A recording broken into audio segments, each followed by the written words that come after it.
Hello, and welcome to this C programming lecture on data types. What is a data type?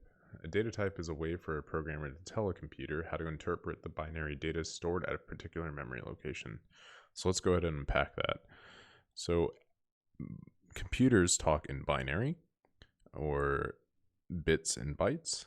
So we need to be able to have ways of representing particular things such as characters, integers, and decimal values, and other things that are useful to humans, but a computer language talks in binary. So those things that I mentioned need to have some binary representation. So this is what is considered a type. So primitive types are typically things that are given to you by a language or standard library implemented for that language. And these things are things in C, these are specifically char, which represent a character, int, which represents an integer, a float, and a void. Now, these things we'll be just writing out later on in this section. And yeah, so we'll find out exactly what they look like. So what are type specifiers? Now, type specifiers are keywords inside of a language that either denote the type or a particular length. So they have the ability to modify the length of a type. And what this means is every type inside of C has a particular size because computer resources are limited. We don't have an unlimited amount of RAM. So we need to be able to represent things with a finite amount of space. So typically on a 32-bit platform, a default int size will be 32 bits. And on a 64-bit platform, a default int may be 64 or 32, depending on what you're using. So data type sizes. So again, the size of a data object, a type, is the number of storage units occupied by that data object. So a storage unit can be defined by the amount of space occupied by one character. So in our case, for most cases, I guess I should say rather, that will be 1 byte is 8 bits. But this doesn't necessarily have to be the case. So we're just making some general assumptions at this point. So the C standard library comes with a built-in operator. It's named sizeof, and that will return an unsigned integer, unsigned meaning no negative value, only positive values of that particular object, or that data object, I should say. So let's go ahead and write a program that displays the following types. You go ahead, this is a challenge for you. Take the time using the sizeof operator and the chars. You can look up ways of how to use it using our man function. There's several different ways that you can do this. I note some details here. So you want to take each of these particular types and write a printf statement that coincides with the length of this particular type. You can also look up the man on page 3 to get more detailed instructions on the formatters for the printf function. So go ahead and pause the video and give that a shot. And once you're done, go ahead and come back and we'll continue on with the lecture. So data is constrained by memory. Computers have a finite amount of memory, so 1 bit can only represent one of two states when you think about it. So if we have a bit position 1 and 2, we can only represent one of two states inside of each bit. So this is a combinational chart of what we can represent using 2 bits, and these are all the potential combinations that we can use. So I think it goes without saying, the greater number of bits that we use, the larger the amount of on and off combinations that we can create. So integers, again, these things assigned and unsigned. Integers are whole numbers. They don't contain any fractional portion. An integer can be signed or unsigned, and so it can either be positive only or negative and positive. But the ranges that you can represent will vary depending on whether it's signed or unsigned. So I give an example of this using 8 bits or 1 byte. An unsigned integer can represent 0 to 255, or signed can represent a different range with negative numbers, as you can see below. So a floating point number It's a 32-bit single precision number, and this is broken down in a very complicated way at first.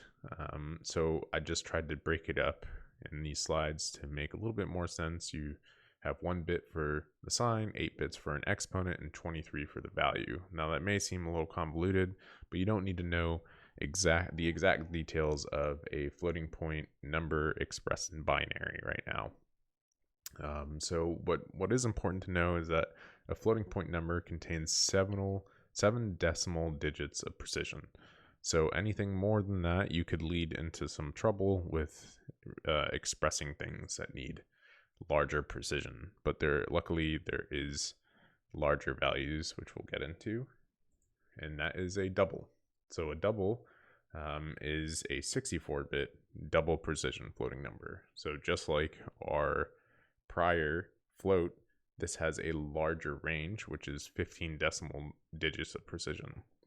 So both the float and the double will range in values for whether or not they're signed or unsigned, just like our int. So a char, or a character, this represents a character. In C, we're using ANSI C. So in ANSI C, the standard is something called ASCII. ASCII is a way to represent characters. So specifically, we can actually look at an ASCII chart by installing an ASCII chart on our Debian instance and then just typing the command ASCII, and it will print us out a chart. You'll see here that we have the ability to express a null character, 0, or let's look at the letter A, which is in decimal, it is 65, and that is capital A. And lowercase a is represented by 97, and there is lowercase a. So this is a chart of how to express characters as numerical values that we think of decimals, so integer values. So the void type is typically associated with 2 things, a function return value or a void pointer. So when a function has a return type of void, it means that it's not really expecting a return statement to have a value associated with it. Now, we haven't really talked about pointers. We briefly shown some pointers in a prior lecture, but void pointers actually turn out to be something that's particularly useful. But you can think of it as an empty box that we can place data in, and we can manipulate it however we'd like. And honestly, in most cases in C, any data type can be transformed into another. This is known as casting, but we will not be speaking about that quite yet. Enum, struct, and typedefs. So these we haven't discussed yet, but we will be. So just so you are exposed to this at this particular point, we have the ability to define our own types that are compositions of primitive types or our other custom types that we have created. So we're going to return to this topic in a later lecture, so you don't have to worry about the specific details of these things. We'll show examples and how to use them and how to create our own types. So just wrapping things up, programming is about manipulating data and interpreting it in a useful way for us and our program. Computers represent things in binary, so they only understand binary. We have invented clever ways of representing meaningful things in binary, so that's why these languages and these ways that we manipulate data have become incredibly useful. And if you want to understand programming at what is considered a lower level, it's a good start to understand that computers represent things in binary and they only understand binary, and that we kind of abstracted that layer by creating a language like C. So let's go ahead and just open up our code editor and try running a few different size of commands and messing around with the size of different various data types. All right, let's go ahead and start working on some examples of data types that we learned about in our lecture. So first thing we're going to do is check the directory that we're in like we always do. This is the working directory that we currently always work in. Next, we're going to go ahead and make a file by using touch, and we can go ahead and open that file in our code editor. Now, first thing I'm going to do is just write a quick program that I know will compile. So we have, let's just go ahead and do our hello world example. Go back to here, clear the screen, compile the program, run the program, and there we go. So now we can go ahead and close our terminal window and come back up to here, and let's just start declaring some variables. So what are some of the types that we learned about? So one of them is a character. So we'll say char, and let's say a is equal to, and in C to declare a character, we can use the single quotes to denote a single character. So let's go ahead and make that, and let's go ahead and print this out. Now, we don't really know what the formatter is for a character, so let's look that up, save this. We'll go into our man page. We know man page 3 of printf tells us a little bit more detailed information about how to print out particular types. So scrolling down, here's some flag characters. Okay, this isn't really what we want. Length modifiers. Here's conversion specifiers. So this is, I believe, what we'd like. So let's just keep looking. And look, here, it's this one's C. Let's just take a look to see what C does.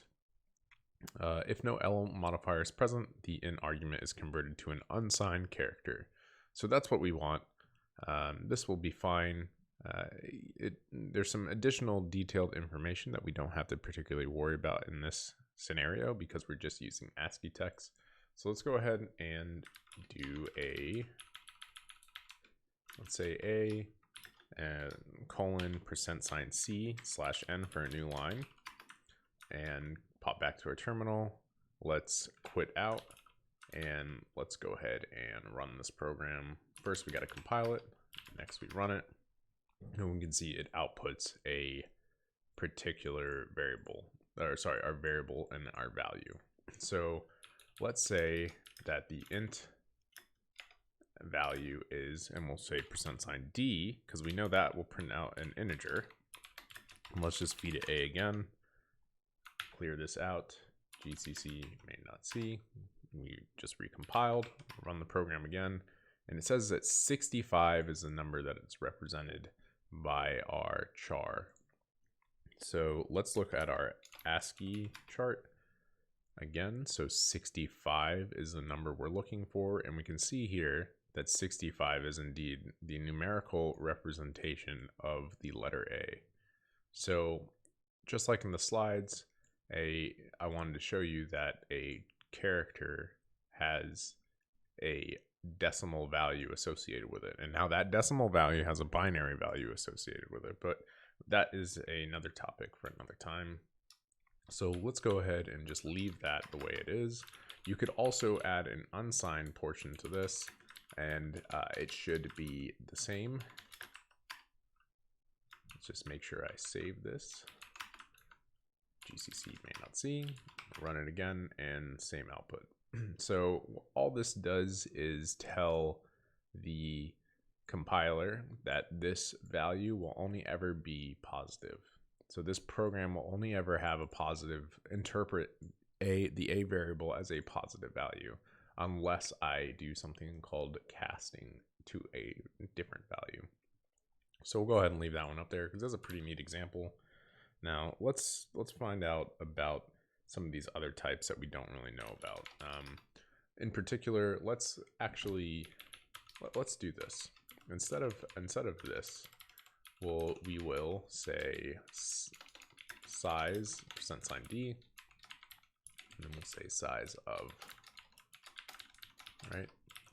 So we're actually going to erase the unsigned part, and we'll just output this. So this will be the character with the size of the variable. GCC main a.out, and we can see that the size is 1. And to be a little bit more specific, we can say byte size GCC main.c a.out, and our byte size is 1. So let's go ahead and do an integer, and we'll call the integer b. Let's just put the value 1 in there, and we're going to go ahead and say b. We're going to print out the value. We already know an int is d. Let's say byte size %sign d, because we want an unsigned integer.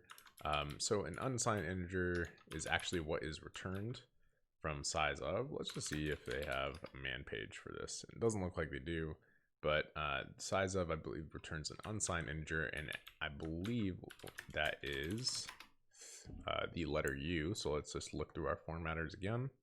Scrolling down, let's see what the letter U will give us. So U is here in this list. It's an unsigned decimal.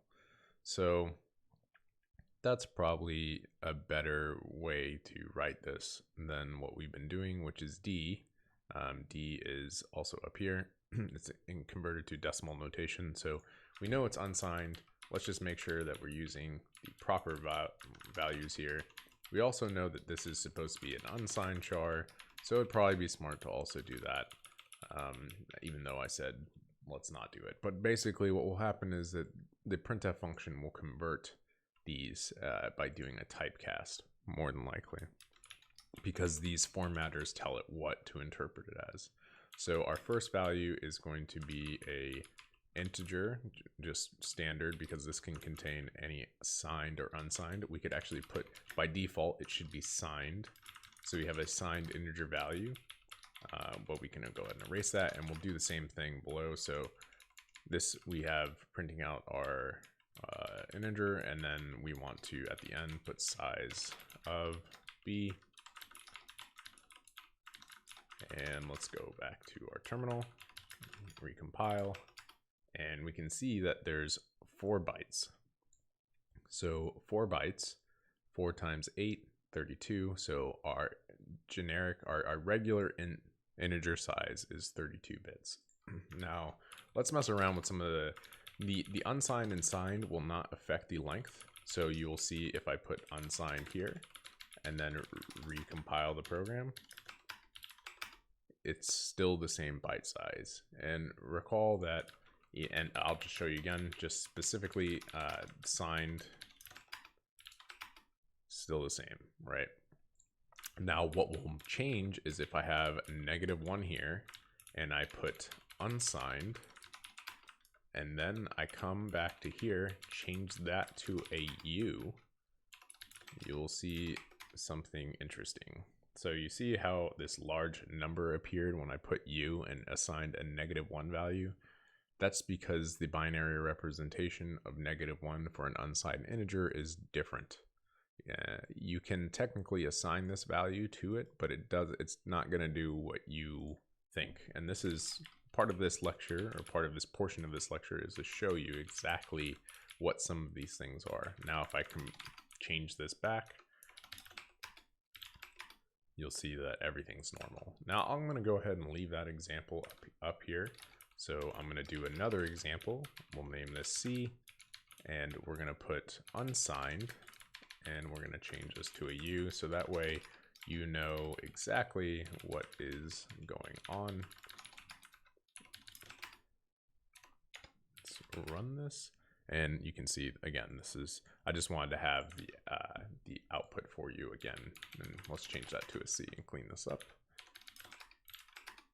Okay, so again, when you have everything formatted nicely and properly, technically this is signed. You don't have to explicitly state it. It's just a given. This is a signed value. It will print it out. This little thing, this little formatter here will tell it, hey, this variable is a signed integer. Make sure to cast it and interpret it as that. This is an unsigned integer, which is why we're using U. And here what we did was we could actually, let's just find out. So I can declare an integer, right? can save this. GCC may not see output. It actually, as you can see, this signed integer was reinterpreted as an unsigned, which is why this large value. Now, if this is a little confusing, I understand, don't worry about it. But basically, all these % letters are doing is reinterpreting the value stored at the variable. So we're going to go ahead and leave this unsigned so that way it's explicit. But just know that this, what I showed you just prior to that, that's still a bit different. So now let's get into sizes, because I've been talking for a while about other things. So what we're going to do is let's make a short int and call it D. We're going to put the value 10 in there, and let's just output the value at D and the byte size of D. So this is actually an unsigned D, size of D. Great. Save that. GCC may not see. Let's go ahead and run. And you can see that instead of our total 4 bytes, we have half of that, which is 16 bits instead of 32-bit. So 2 bytes. We have 2 bytes instead. So now you can do something like a long int, and we'll name that E. And let's put the value 100 in there. Printf %sign E %sign D for the value, and then we're going to go byte size %sign U / n. We're going to pass in E, size of E. Save this. GCC may not see. Let's go ahead and run this, and you can see that now we have the byte size. Oh, I'm sorry, I accidentally added a %sign in front of that. Let's go ahead and erase that and recompile. GCC may not see. Okay. And now we can see in better text here that E's value is equal to 100, which makes sense because that's what this assignment does. And our total byte size for a long integer is 8 bytes or 64 bits. So let's go ahead and look at 2 other types real quick. We have a float. So let's see what a float looks like. So we'll call the float F. That's pretty funny. But anyways, so how do we interpret floats in this language? Well, we can do something like 2.45, let's say, F. And F will denote to the compiler that this is a floating point value. And we can go ahead and print F.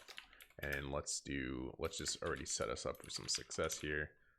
We'll do this, but we don't know the formatter, the specifier, the %sign some letter. I'm assuming we can probably make an assumption that it's probably something like F, but let's double check. So we have our handy dandy man page. So we can say man3 printf and scroll down a bit and let's see if there is an F. There is an F indeed. So this says it's a double argument. That's interesting. So this looks like it's just casting things, like different types of things. Let's see if we can find the word float in particular. It looks like a majority of these are conversions to doubles, and it looks like probably our best one our best one that we can use is probably our F, because it's a decimal format, and this one, our E, it says you double, but this is actually an exponential format, not something we really want here. So let's just go ahead and do that instead. We'll try F. So we'll say F : %F byte size %U /n for a new line. And let's go ahead and make sure I save this. Open up our console, recompile, get that out. So you can see here that we have how many decimal digits here? 1, 2, 3, 4, 5, 6, right? 1, 2, 3, 4, 5, 6, 6 precision units here. Now, there's other formatters inside the man page, which will allow you to shorten the length or widen it depending on what you'd want to do. But for our use case, we'll just leave it like this. Now let's try to do the same thing with a float real quick. We can do a short float. We'll name it G. Let's do our same value here. And we can just copy this line and replace this with G, G, and G. So we can go ahead and compile this. And now we can see that this is throwing an error. So we cannot define it as a short. Let's see if we can do a long.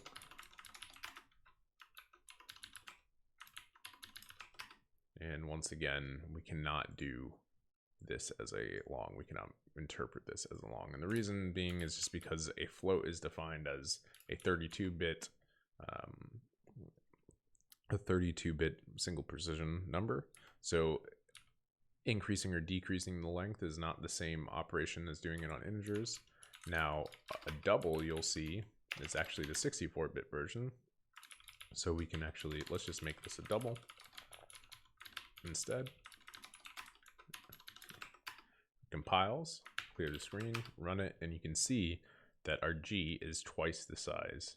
So our float variable is 4 bytes, and our G variable is 8 bytes. So it's double the size, 32-bit versus 64. And yeah, so that's basically working with different types. So let's see if we can, now we did some talk about void and void pointers. We have not necessarily discussed pointers yet, but I'd like to be able to expose you to the sizes of pointers. Now, I've shown you the syntax before. So again, we can make something like a void star pointer. So this is the variable name, and the type is actually this, a void star, and that just means a pointer to memory. Now, no matter what type you associate a pointer with, it's always going to be the same length. So I'm going to go ahead and show you that.